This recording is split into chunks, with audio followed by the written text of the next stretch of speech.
Vous allez nous faire rêver. Paris-New York en moins de 4 heures, Anthony Morel. Si c'était de nouveau possible, fut un temps où on faisait ça en Concorde. Plusieurs projets d'avions supersoniques sont dans les tuyaux.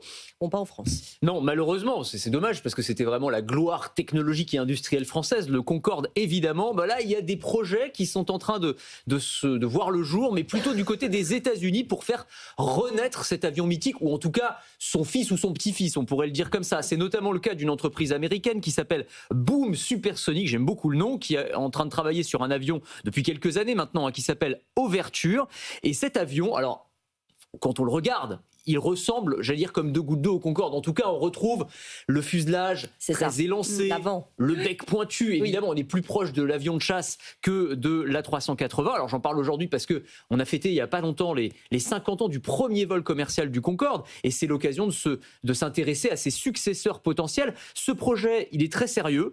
Aujourd'hui, on a un prototype qui vole déjà, qui a dépassé la vitesse du son. À terme, l'enjeu, ce serait de faire voler des avions qui pourraient faire... Alors, ils n'ont pas encore de Paris-New York, mais c'est des Londres-New York, c'est à peu près pareil, en 3h30 chrono. Donc c'est vrai, vous divisez en gros par 2 le temps par rapport à un avion de ligne classique. Tokyo-San Francisco en 6 heures, le tout alimenté à 100% par des carburants durables. Et alors la petite cerise sur le gâteau, c'est que ce serait moins cher que le Concorde. Alors ce ne sera pas donné quand même. Les billets, ce serait 2600 € par exemple pour relier Londres à New York. Mais à l'époque du Concorde, alors c'était en francs, mais l'équivalent c'était autour de 9000 € pour un billet d'avion quand même. C'était pas la même époque, effectivement. Mais c'est crédible ce projet ? Alors oui, c'est crédible, absolument. Les premiers vols sont prévus pour 2029, ce qui est un calendrier quand même ambitieux, mais technologiquement, ça avance. L'avion est presque prêt. D'ailleurs, il y a eu des précommandes de la part de grandes compagnies aériennes, United Airlines, les Américains, Japan Airlines également. Donc ça veut dire que, voilà, s'ils s'intéressent à ce sujet, c'est que quand même le projet a quand même bien avancé. Alors, il y a des limites réglementaires, technologiques qu'il faut quand même dépasser, notamment le fameux boom supersonique qui fait beaucoup de bruit, et ça c'est problématique pour les populations qui habitent aux alentours des zones de décollage, ça c'est un petit peu compliqué. Mais c'est intéressant de voir que le Concorde et l'aviation, c'est l'un des seuls domaines où on a régressé d'un point de vue technologique. On allait très vite, aujourd'hui on va un petit peu moins vite. Donc c'est intéressant de voir que là on est en train d'imaginer revenir en arrière et avoir de nouveau des avions type Concorde. Alors est-ce que ça peut fonctionner ou pas?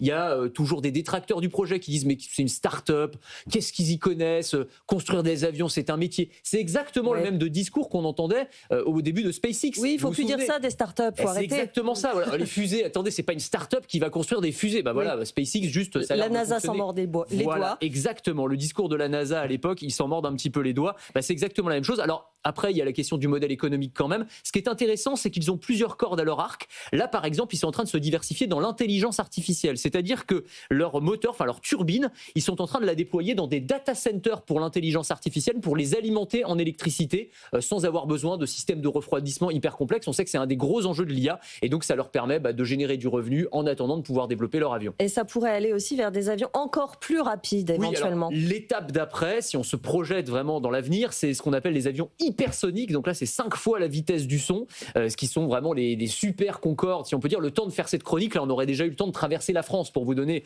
un ordre d'idée. Alors, c'est plutôt des applications d'ordre militaire. On parle beaucoup des missiles hypersoniques, d'ailleurs, surtout en ce moment.